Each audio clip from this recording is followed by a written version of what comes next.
Олеум 5-ші тип, кеттік.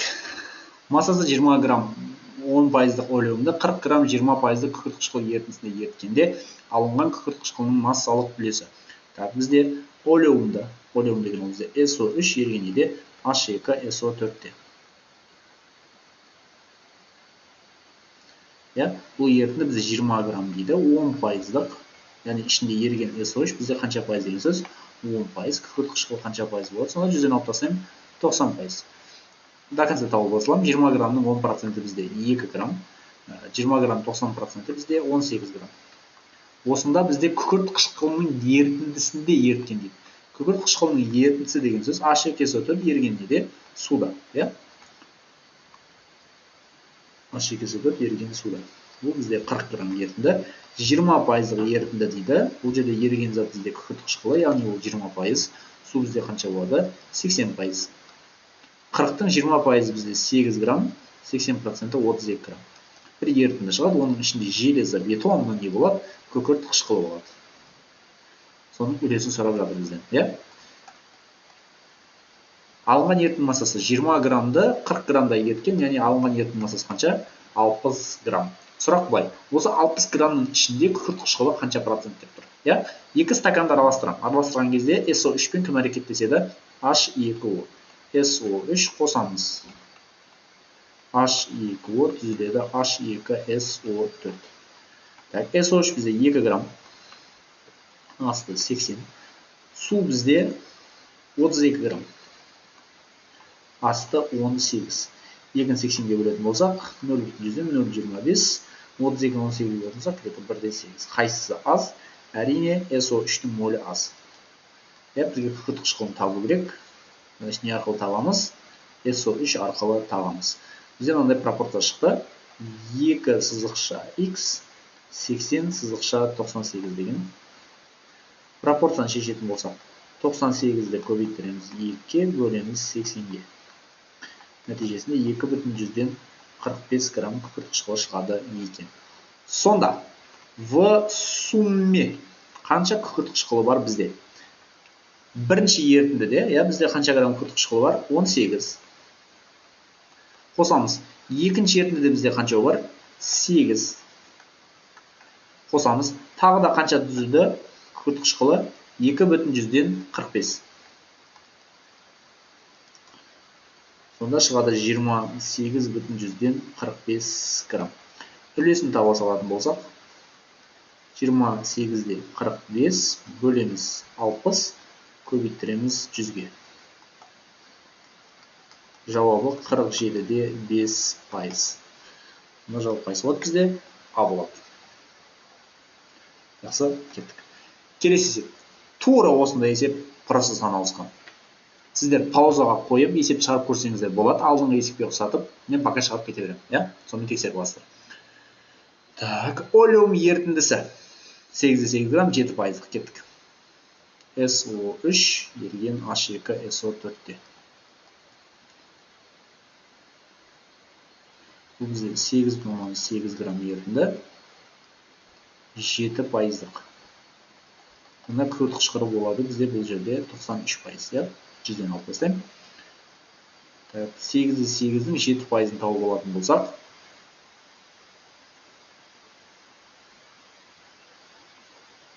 5,6 плюс 0,6 6,100-ден 16 болады.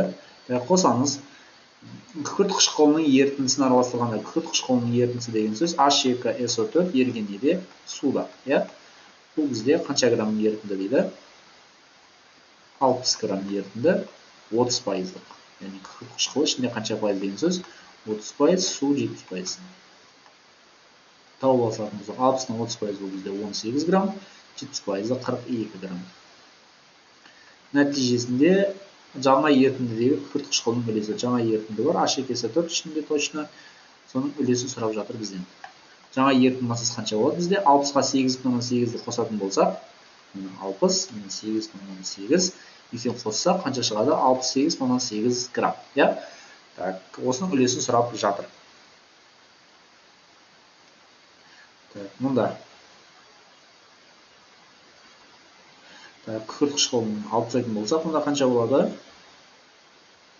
7% 0,616 болады мұнда. Так, 8,184 грамм күкірт қышқылы бар. Так, все. Әрекеттестіреміз. SO3 пен суды әрекеттестіреміз. H2O түзіледі. H2SO4. Нәтижесінде бізде SO3 бар. Бізде қанша грамм? 0,616 грамм. 0,616 грамм. Асты 80. Судың массасы бізде 42. Асты 18. 0,616-ны 80-ге бөлетін болсақ, 0,075 шамасында, 42-ні 18-ге бөлетін болсақ, 2,3 шамасында. Әрине бізде кім аз? 0,075, яғни SO3 аз. Осы бойынша аламыз, бізге су керек емес. Күкірт қышқылын табу керек. Бізде мынандай бір пропорция пайда болды. 0,616 x 80 сызықша 98. Бізге пропорцияны шешіп алу керек. X тең болады 98 көбейттіреміз 0,616 бөлеміз 80-ге. Шығады.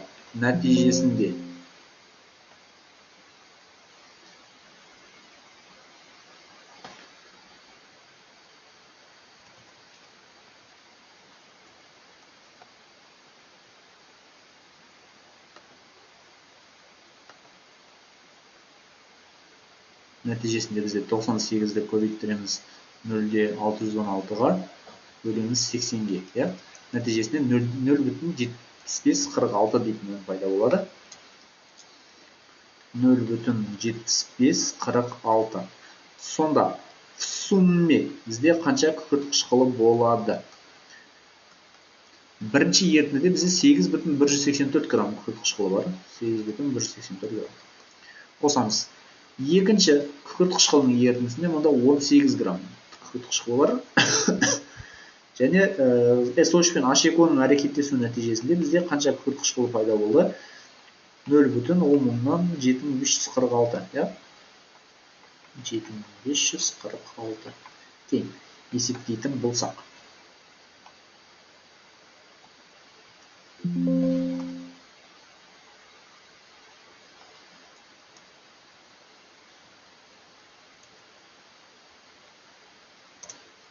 ,96,94 шығады екен.